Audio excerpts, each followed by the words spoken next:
and they passed a law through Congress. It is called COPPA.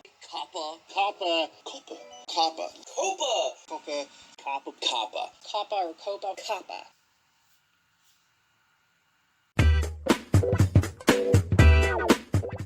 COPPA. It's all over YouTube. Everyone's talking about it. Everyone's worried about it, and I don't blame them. It's the Children's Online Privacy Protection Act. It's put out by the FTC, and it's got some people worried about the future of their YouTube channel. I get it.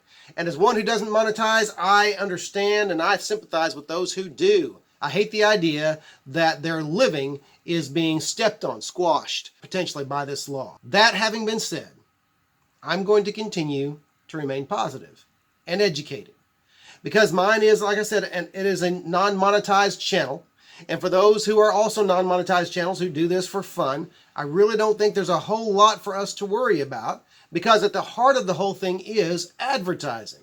And so while COPPA has a potentially chilling effect on those who make their living through YouTube, and again, I get that, I really don't believe it's going to make much difference to those of us who don't monetize, and even to those who aren't marketing their videos toward children specifically.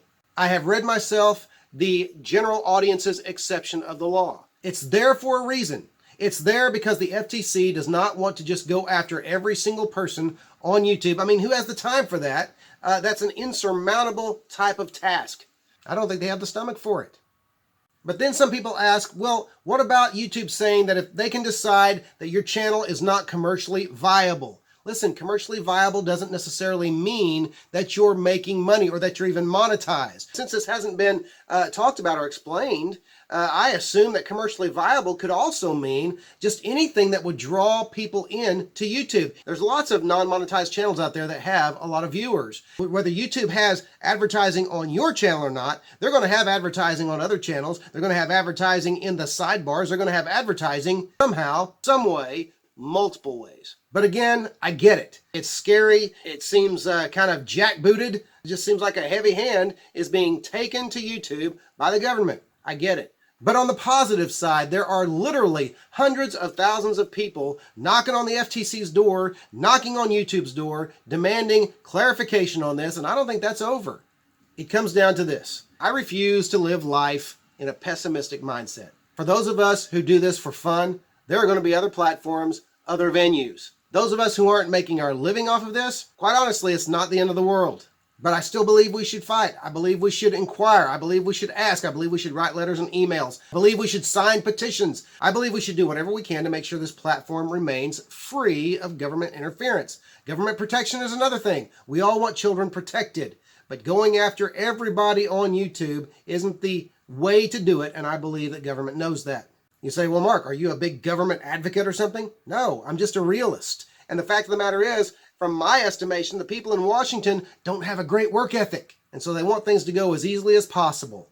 I think at the end of the day, they're going to pare this thing down to where it goes after specifically those who are breaking the law and breaking the rule. It's not going to go after guys like me and Four Color Commentary who are doing this for fun, or guys like Night Tiger who are doing this for fun, others who are doing this for fun, and they're doing it to a general audience. It's going to be pretty easy to tell, hey, these guys aren't even advertising. They're not going after kids. They're not gathering information on children. At the end of the day, life is changed. The more things change, the more they stay the same. And you know the internet as well as I do. If you think that other platforms aren't going to step up their game seeing what YouTube's doing, then you don't know the internet like you think you do. Stay educated, stay positive, keep doing your YouTube thing if you can. Four Color Commentary isn't going anywhere until I just have to. And if you really think the end is coming, back up your videos. I, for one, have always backed up my videos. Every one that I made, I have on my laptop, or I have on a hard drive, or I have on a flash drive. You might also try setting all your videos to private. That would keep you from having to upload them again later if it turns out this whole thing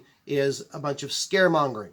But look, ultimately this is unknown territory. It could get worse before it gets better. I just don't think it's going to be the end of YouTube. It's just the change of YouTube, and let's face it, YouTube has changed a lot since its inception. Stay in there, stay educated, don't lose hope.